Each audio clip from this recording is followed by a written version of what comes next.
बिस्मिल्लाहिर्रहमानिर्रहीम। Discrete mathematics की आज की इस क्लास के अंदर मैं आप सब लोगों को वेलकम करता हूँ। आज की इस क्लास के अंदर हम देखेंगे कि what is basically RSA crypto system. RSA भी आपके पास एक एनक्रिप्शन डिक्रिप्शन की टेक्निक है।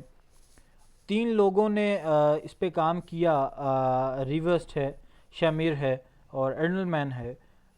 1978 के अंदर इसको बनाया गया। Basically it's an asymmetric cryptographic algorithm. अब एसिमेट्रिक बेसिकली क्या है, इसके अंदर दो कीज़ इस्तेमाल करते हैं हम लोग। एक आपके पास पब्लिक है, एक प्राइवेट है। Public basically known to all the users in the network, जितने भी लोग होंगे नेटवर्क के अंदर उन सबको उसका पता होगा। जबकि private key kept secret not shareable to all, इसे एक सीक्रेट रखा जाता है और ये सबके साथ शेयर नहीं की जाती जी। नेक्स्ट अगर हम बात करें, इसको हल करने के कुछ स्टेप्स हैं जो आपको फॉलो करने पड़ेंगे। सबसे पहला जो है, if the public key of the user A is use for the encryption, we have to use the private key of the same user for the decryption. तो अगर हमने हमारे पास कोई यूज़र है ए, उसकी हमने पब्लिक की को यूज़ किया है इंक्रिप्शन के लिए, तो डिक्रिप्शन के लिए भी हमें उसी यूज़र की प्राइवेट की को यूज़ करना पड़ेगा। The R S S scheme is a block cipher scheme in which the plain text and the cipher text are integers between the 0 and n-1। जो भी आपसे आपके पास मैक्सिमम वैल्यू होगी n-1 जो है उसके लिए बेसिकली वैल्यूज़ होंगी for some the value of the n। सबसे पहला जो स्टेप है key generation for the higher security, आपको की जनरेट करनी पड़ेगी। Select two large number prime number P and Q, आपको दो लार्ज नंबर्स को सेलेक्ट करना पड़ेगा जो प्राइम हो।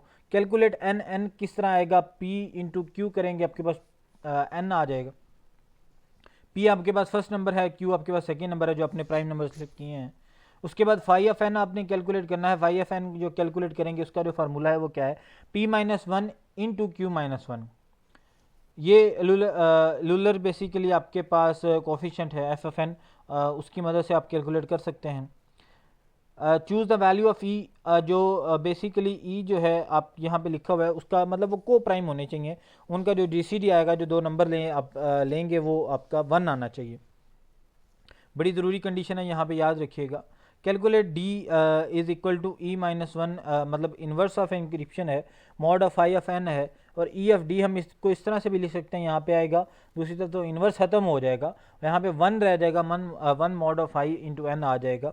और इसी तरह E of D mod of I है इंटू एन है इज इक्वल टू 1 आ जाएगा।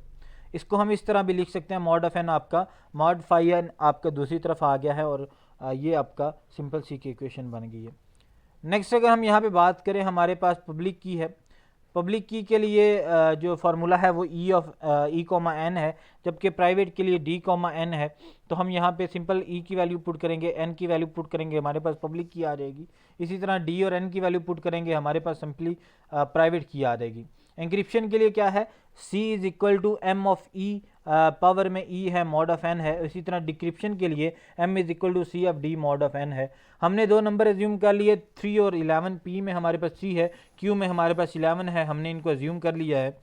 अब एन जो है बेसिकली वो कैसे आएगा, हमने सेकेंड स्टेप के अंदर देखा था, मल्टीप्लाई करवाना पड़ेगा पी इंटू क्यू।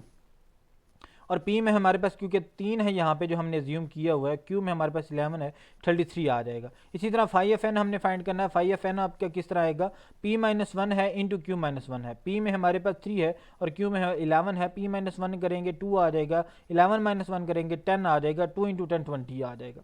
अब हमने एक नंबर लेट कर लिया, E जो है 7। ये भी अगर आपको क्वेश्चन में दिया गया है तो ठीक है, नहीं दिया गया तो आप खुद से भी सिलेक्ट कर सकते हैं 7। मतलब कि आप जिसका 20 के साथ जब जीसीडी लें तो वो को प्राइम होने चाहिए, मतलब उनका जीसीडी जो है वो 1 आना चाहिए उन दोनों का। तो 7 और 20 का जो जीसीडी है वो 1 ही आएगा, क्योंकि इनका जो बेसिकली कॉमन डिवाइज़र है वो 1 ही है। अब इसमें बेसिकली जो ग्रेटेस्ट कॉमन डिवाइज़र है वो 1 ही है। कोई भी आप नंबर ले सकते हैं जिनका जीसीडी जो है वो 1 आए 20 के साथ, क्योंकि हमने ये देखा था 4 स्टेप के अंदर। अब D is equal to E minus one, E inverse mod of I of N है। अब यहाँ पे डी जो है आपके पास क्या आ जाएगा बेसिकली, सॉरी ई क्योंकि आपने लेट किया हुआ है 7, तो ई की जगह पे 7 आ जाएगा, इंटू डी है 1 mod of phi of N है। 7 into D mod of 20 is equal to 1 है। Mod of phi of N की जगह पे फाई ऑफ एन की वैल्यू ये 20 आ जाएगी और यहाँ पे ये वैल्यूज पुट कर देंगे। अब याद रखिएगा यहाँ पे हमने डी की वैल्यू को कैलकुलेट करना है। अब यहाँ पे डी की वैल्यू क्या होगी, जिसको 7 से मल्टीप्लाई करें और मॉड 20 करें तो आंसर 1 आएगा। ऐसी कौन सी वैल्यू है या ऐसा कौन सा इंटीजर है जिसको यहाँ पे पुट करेंगे तो ये हमारी कंडीशन जो सेटिस्फाई होगी वो जी 3 है। 3 कैसे है, 7 इंटू 3 मॉड 20 करेंगे वो 1 आ जाएगा। 7 इंटू 3 21 आ जाएगा। 21 मॉड और 20 के साथ करेंगे 21 टाइम 20 आ जाएगा। 21 माइनस 20 करेंगे तो आंसर 1 आ जाएगा। ये बेसिकली हमारा जो है मॉड 1 तब आएगा जब यहाँ पे 3 आएगा। We can also solve it by using the extended Euclidean algorithm also. ये हमने 2-3 क्लासेस के अंदर पहले किया हुआ है, आप वहाँ पे जाके उसको देख सकते हैं। नेक्स्ट अगर हम बात करें, हम जब वैल्यूज पुट करेंगे, मैं इसको ज़रा जूम करता हूँ आप लोगों की आसानी के लिए। ई हमारा 7 है, डी हमारा 3 है, तो ई पब्लिक की कैसे आएगी, मैंने पहले आपसे कहा ई कॉमा एन है। ई में अब हमारे पास 7 आ जाएगा, एन आपका 33 है। ये हमने फाइंड किया था, जब आपको याद हो P minus one into Q minus one जब हमने किया था सेकेंड स्टेप के अंदर, और पी माइनस वन 2 आ गया था। सॉरी, ये हमारा एन कैसे आया था, ये मैं अगर आपको यहाँ पे बताऊँ, ये आपका जो एन है हमने यहाँ पे कैलकुलेट ये किया हुआ है जी। P में हमारा 3 था और Q में हमारा 11 था। यहाँ पे अगर आपको याद हो, कैलकुलेट द n, n कैसे आया, P इंटू क्यू किया। अब यहाँ पे इस केस के अंदर जो हमारे पास P है वो 3 है, Q हमारे पास 11 है। 3 इंटू 11 करेंगे वो हमारे पास 33 आ जाएगा। तो ये बेसिकली हमारा तरीकाकार है इसको सॉल्व करने का। अब इसकी जो इंक्रिप्शन है उसके अंदर इसी तरह डी ऑफ एन है, डी में हमारे पास 3 है और 33 आ जाएगा। पब्लिक की भी आपने फाइंड कर ली, प्राइवेट की भी आपने फाइंड कर ली है। इंक्रिप्शन के लिए C is equal to M of E mod of N है। अब एम जो है बेसिकली आपको बाद दफ़ा क्वेश्चन में दिया जाता है, नहीं भी दिया जाता, आपने इसको लेट कर लेना। हमने इसको लेट कर लिया, 31 है, 31 पावर 7 मॉड 33 है, और ये हमारे पास 4 आ जाएगा। इसको कैसे सॉल्व करना है मैंने पिछले लेक्चर्स के अंदर बड़ी डिटेल के अंदर बताया हुआ है, आप वहाँ पे जाके इसको देख सकते हैं। डिक्रिप्शन है इसी तरह, सी ऑफ डी है, मॉड ऑफ एन है, 4 पावर 3 आ जाएगा, क्योंकि आपके पास यहाँ पे डी में 3 है और मॉड 33 है। अब ये क्यों यहाँ पे आया, 4 कहाँ से आया, ये बेसिकली 4 यहाँ से आया।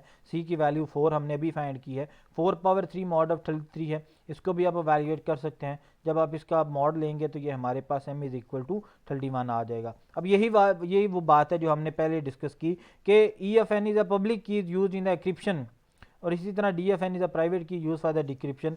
यहाँ तक ये आपका आर एस ए है। आपने यहाँ तक अगर कोई बात पूछनी है तो आप पूछ सकते हैं। बुक के अंदर जो आपको एग्जांपल दी गई है वो because there the huge numbers, आप इनको सॉल्व करें, आप इनकी प्रैक्टिस करें। यहाँ पे आपको एक नंबर दे दिया गया है, स्टॉप विद द की 2537, 13।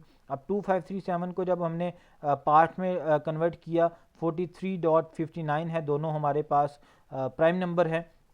याद रखिएगा अपने प्राइम नंबर ही लेने हैं, और देन हमने इनको वैल्यूएट करवाना है। p minus one Q minus one, P minus one Q minus one जो है वो हमारे पास GCD जो है वो इनका 1 के इक्वल आना चाहिए। तो यही वो सारी चीज़ें हैं जो हमने अभी डिस्कस की हैं। इस पर थोड़ा सा शॉर्ट लिखा हुआ है, वो मैंने डिटेल के अंदर लिखा हुआ है। तो यहाँ तक अगर आपने कोई बात पूछनी है तो आप पूछ सकते हैं। नेक्स्ट हमारे पास RSA एज अ पब्लिक की सिस्टम है, ये भी सारी वही की वही सारी चीज़ें हैं, इनको देख लीजिएगा। क्रिप्टोग्राफी प्रोटोकॉल्स हैं, की एक्सचेंज है, इसमें हमारा डेफल हेलमन की एग्रीमेंट प्रोटोकॉल है, इसके कुछ स्टेप्स हैं। फॉर एग्जांपल अगर हमारे पास the protocol following these steps where the computations are done in the Z of the P. अब Alice and Bob agree to use a prime p and the primitive root of a of p.